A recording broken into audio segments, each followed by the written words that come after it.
No, ladies and gentlemen, the Toronto Blue Jays, in its fourth year of existence, were still struggling to find their feet in Major League Baseball.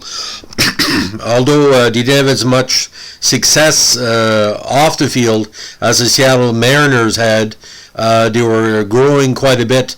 Montreal Expos were still Canada's team for baseball, and ironically, 42 years later, Toronto Blue Jays remain maybe the most popular team in Canada no matter what the sport, because of the amount of talent they're helping develop. Now, Toronto had some talent back then they were trying to develop through trade in the minors, but in a tough AL East, ladies and gentlemen, a very, very strong division at the time. You had Baltimore, Cleveland, the Yankees, Detroit, the Orioles, the majority of the teams that would win the AL East would go on to win the World Series. So it took another few years for them to get rolling, and from 1983 on, Toronto was always a contender to win the AL East. Now, the 1980 Toronto Blue Jays, this was their fourth season in Major League Baseball. It resulted in the Blue Jays finishing seventh in the American League East with a record of 67-95. Of course, Milwaukee was in the mix too. The season represented a turning point as Bobby Maddock became the second field manager in franchise history. Now, at the time, they were playing in Exhibition Stadium and owned, get this, by Labatt Breweries, Imperial Trust, and the Canadian Imperial Bank of Commerce. So it was banks and breweries that were owning them. Now, the great GM Pat Gillick was working on different stuff, and of course, the majority of their games appeared on CBC television, with the great Don Chevrolet doing the announcing, with Whitey Ford, and of course, the great Tony Kubek on loan from these American channels. Now, the big trade in the offseason was, of course, in response to what happened to Thurman Munson. Rick Cerrone Underwood and Ted Wilburn were traded to the Yankees for Chris Chambliss, Damaso Garcia, and Paul Mirabella. Eventually, Chambliss and Louis Gomez were packaged together to the Braves for Barry Vanel, Pat Rockin, and Joey McLaughlin. Now, Andre Robinson was also sent to the New York team in December. Rico Carty was eventually released, and of course Steve Luber. Now, one of the highlights for the 1980 Blue Jays season was the emergence of Dave Stieb, who became a quality starter for the Jays and lasted all the way up to the World Series championship year in '92. Again, Stieb was an icon, a multi-time All-Star.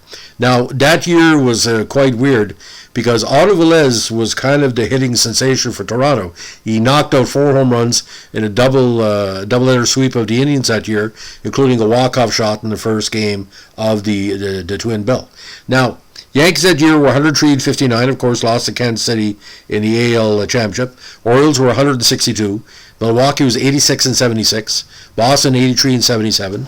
Detroit 84-78.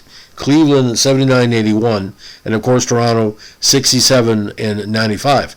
Now, the big struggle here was winning at home. They lost 46 games that year at home, and anyone can tell you Exhibition Stadium wasn't the greatest place to play for the Blue Jay players. Now, the opening day starters for the Blue Jays that year included, of course, Barry Bonnell, the great Rick Passetti, Damaso Garcia, the sensation, Alfredo Griffin, the unofficial team leader, the great Roy Howell, John Mayberry, Dave Stieb, Otto Velez, Ernie Witt, and Al Woods. Now, they had a very interesting team overall. Now, Ernie Witt, of course, was the main catcher for the squad, 6 homers and 34 RBIs. Mayberry had another strong year, of course, traded to Toronto. Sent to Toronto from Kansas City in '78, 30 home runs and 82 RBIs. Damaso batted .278 with 46 RBIs. Roy Howell, consistent 10 homers, 57 RBIs. Alfredo hit .254 with 166 hits, 41 RBIs. Al Woods, 15 homers, 47 RBIs. Barry had a consistent year, 13 homers, 56 RBIs.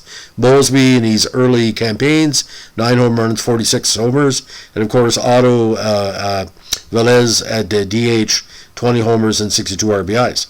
Now, the bench included, longtime Blue Jays sensation Bobby Baylor, 16 RBIs in .236 average. Garth Orge, 2 homers, 14 RBIs. Bob Davis, Bassetti, the returning Doug Ault, who had 3 homers and 15 RBIs. Danny Ainge, the controversial player, ended up with Boston, hitting .243. A young Willie Upshaw hitting .213. Paul Hodgson, the New Brunswick sensation, the one of the only players at the time from Canada in Major League Baseball. He batted .220. The native of New Brunswick, the FHS graduate who was born in Montreal, Domingo Ramos, Mike Maka, and of course Pat Kelly. Now, for the pitchers, Jim Clancy had a great season, 13-16, 12-15 for Stieb. Paul Mirabella went 5-12, Jackson Todd 5-2, Louis Leal 3-4, Dave LeManchik 2-5, and the Toronto bullpen included Joey McLaughlin and Jesse Jefferson, who combined to put out majority of the fires for Toronto. Now, other pitchers, of course, included Jerry Garvin, 7-8, Mike Barlow, Tom Buskey, Balin Moore coming over from Montreal, Mike Willis, Ken Schramm, and of course, Bob Baylor had a chance to pitch 3 games when needed. He was a multifaceted player. Now, at the time, the minor league system had the Syracuse Chiefs, the Knoxville Blue Jays, the Kingston Eagles, the Utica Blue Jays, and of course the Medicine Hat Blue Jays. And within 4 or 5 years, all the players that were key on those sides were making a big run towards Major League Baseball. Now, the idea about Toronto that year, they were getting the fan support and they were getting the TV ratings, but everybody was concentrating on Montreal's latest playoff race. They had lost to Pittsburgh late in the season. Pittsburgh advanced to the World Series and won it, and the Phillies in 1980. Montreal was chasing them all year, but Mike Schmidt killed us on the last weekend, so there was no pressure on the Blue Jays because the Blue Jays were taking all the playoff pressure. Now, Toronto, I think it was a 5-year plan, and of course Pat Gillick and everybody else worked together by 1982 and 83 with the strike season that they couldn't do anything for development because you couldn't see the player the whole season.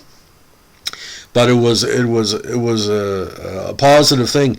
Now, if I'm not mistaken, I think CBC was still showing the games. They were shifted over to CTV soon after. But like I said, there was a lot to cheer on. But the problem is there were 4 players away from being a constant lineup. You can't have 15 home run, 45 RBIs guys hitting, clean up or 7th or 8th where they're not contributing much in the field or team leaders. But there was talent there, like I said, much better team than 77, but not there yet. But it's funny, you look at the 1980 Blue Jays and within a decade they were a World Series contender. It's funny how it goes. And of the expansion teams, again, of the 1977 era, obviously Toronto's had a lot of success. Seattle, ironically, they'll probably be playing each other in the playoffs. I never saw the last machinations, but I think we are playing Seattle. So, anyway, ladies and gentlemen, if you like what you're doing here, give us a like, comment, subscribe. And if any requests, don't forget they're always considered and always well appreciated. Thanks for listening, and don't forget, swing for the fences. Have a good day. Bye.